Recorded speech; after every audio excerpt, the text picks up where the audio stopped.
بڑی مشکل سے آپ گزار رہے ہوتے ہیں. سو جو شخص ہے جو قبر میں جا چکا ہے، اس کی جو پہلی رات ہے، تو اس کے بعد کیا مراحل ہیں جب وہ پہنچ چکا ہے اپنی جگہ پہ؟ اعوذ باللہ من الشیطان الرجیم، بسم اللہ الرحمن الرحیم. حدیث رسول پاک صلی اللہ علیہ وسلم ہے کہ من مات فقط قامت قیامتہ، جو شخص مر گیا اس کی قیامت کھڑی ہو گئی.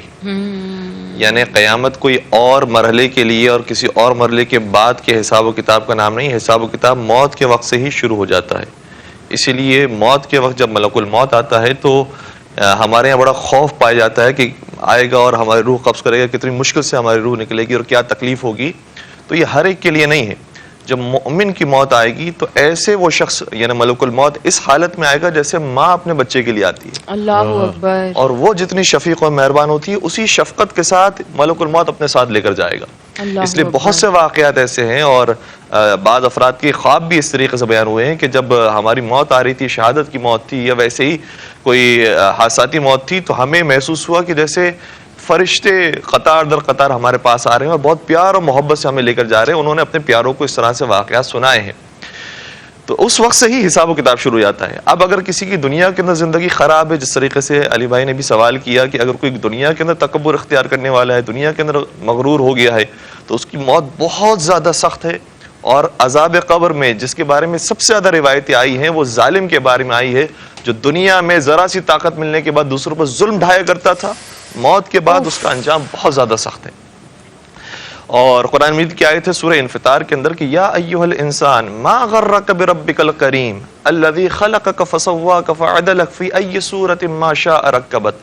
اے انسان، تجھے اپنے کریم پروردگار نے کے سامنے کس چیز نے مغرور بنا دیا ہے؟ ساری طاقت اس کی تھی، اس نے کچھ حصہ تجھے دیا ہے، کس چیز نے مغرور بنا دیا؟ الذی خلقک فسواک فعدلک، وہ خدا وہ ہے جس نے تجھے پیدا کیا تھا، صحیح اعضاء و جوارے دیے تھے، جوانی دی تھی، حسن و جمال دیا تھا، مال و دولت دی تھی، اولاد دی تھی، ماں باپ دی تھی، اتنی اچھی دنیا فراہم کی، پھر کیوں اس کی بارگاہ میں کھڑا ہو گیا اور اس کا تکبر اختیار کرنے لگ گیا ہے؟ ایک بہت چھوٹی سی بات میں عرض کروں گا کہ بہلول دانا اور ہارون رشید کا ایک مرتبہ ملاقات ہوئی تو دیکھا کہ بہلول کچھ لائنیں بنا رہے ہیں اور اس کے بعد اس کو توڑتے جا رہے ہیں. تو کہا یہ کیا کر رہے ہو؟ کہا کہ میں مخلوق کی خالق سے سلو کروا رہا ہوں. تو ہارون رشید نے کہا کہ پھر سلو ہو گئی؟ تو کہا کہ خالق تو مان رہا ہے، مخلوق نہیں مانتی. پھر اگلے دن ملاقات ہوئی تو پھر دیکھا کہ یہی کام بہلول کر رہا ہے. کہا کیا کر رہے ہو؟ کہا سلو کروا رہا ہوں خالق کو مخلوق کی. کہا اب سلو ہو گئی؟ کہا کہ چونکہ وہ قبرستان میں موجود تھے، کہا کہ اب مخلوق تو بہت کہہ رہی ہے خالق سے کہ سلو کر لے، لیکن اب خالق نہیں، وہ وقت گزر چکا ہے. وقت گزر چکا ہے. کوشش کریں کہ وقت نہ گزرنے. ساعتاً ولا یستقدمون. اللہ تعالیٰ نے تمہارے لیے ایک وقت مقرر کر دیا ہے موت کا. علی بھی موت جو ہے یہ مخفی چیز ہے، اللہ نے اس کو مخفی رکھا ہے. اور جب وقت پورا ہو جاتا ہے وہ منٹ سیکنڈ آگے پیچھے نہیں ہوتا. جب وقت پورا ہوتا تو ہمیں چاہیے کہ جو یہ قبر ہمیں آواز دیتی ہے، ہماری سماعت تو ایسی نہیں ہے کہ ہم قبر کی آواز سنیں. اور ایسے اللہ والے بھی گزرے ہیں جنہوں نے آوازیں بھی سنی ہیں اور انہوں نے کلام بھی کیا ہے، مٹی سے بھی کلام کیا ہے. یہ بھی کتابوں کے اندر، احادیث کی کتابوں میں موجود ہے. اگر میں آپ سے یہ پوچھوں، سوری آپ کو میں بیچ میں کٹ کیا ہے، میں نے ایسے کچھ جو ہے واقعات دیکھے ہیں کہ جس میں موت کے منہ میں جانے کے بعد کچھ لوگ واپس آئے ہیں.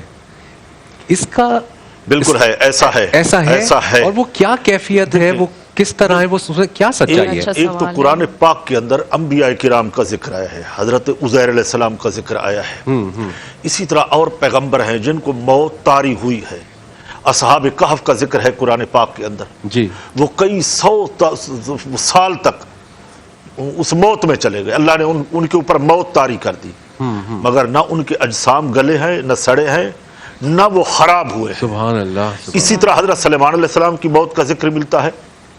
وہ اپنا جنوں سے بیت المقدس کی تعمیر کروا رہے تھے، وہاں کھڑے رہے، ان کے اوپر کھڑے کھڑے موت طاری ہو گئی.